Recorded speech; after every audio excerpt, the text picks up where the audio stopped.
সকালে ঘুম থেকে উঠে বিছানাটা ঠিক না করলে কেমন যেন ভালোই লাগে না। আর আজকে আমার ভীষণ মন খারাপ।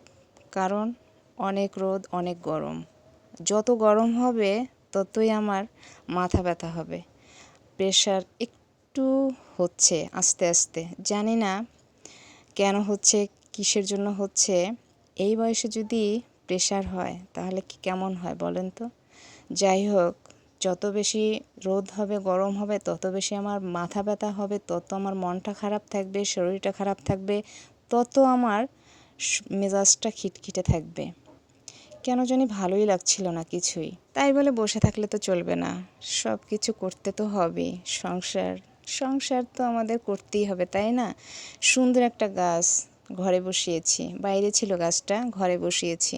সুন্দর একটু যত্ন নিলাম, তারপরে রান্নাও বসিয়ে দিলাম, রান্নাও হয়ে যাচ্ছিল। তার মধ্যে মাথাটা কিন্তু অনেক ব্যথা করছিল, ঘাড় ব্যথা করছিল, মনটা ভীষণ খারাপ। আর ভীষণ খারাপ থাকলে না আমার কিন্তু অনেক কান্না আসে।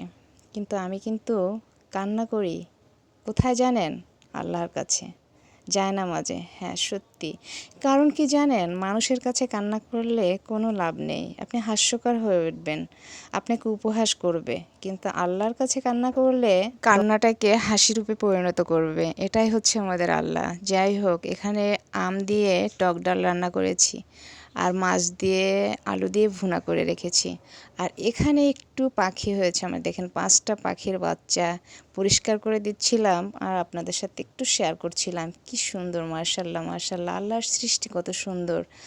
আমার কিন্তু অনেক মাথা ব্যথা করছিল, যার কারণে মনটা শরীরটা সবটাই খারাপ ছিল। কিন্তু তারপরেও এই যে বাচ্চাগুলো দেখছিলাম, পরিষ্কার করছিলাম, ওদের সাথে অনেকক্ষণ আমি সময় কাটাচ্ছিলাম, অনেক ভালো লাগছিল।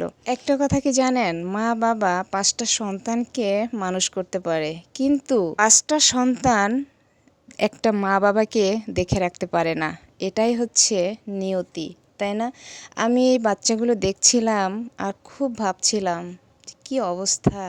আর এখানে কড়া করে মশলা দিয়ে কড়া করে একটু চা খাচ্ছিলাম, ভালো লাগছিল মোটামুটি। কিন্তু এই ব্যথা একদম রাত 2টা 3টার পরে যে একটু কমবে।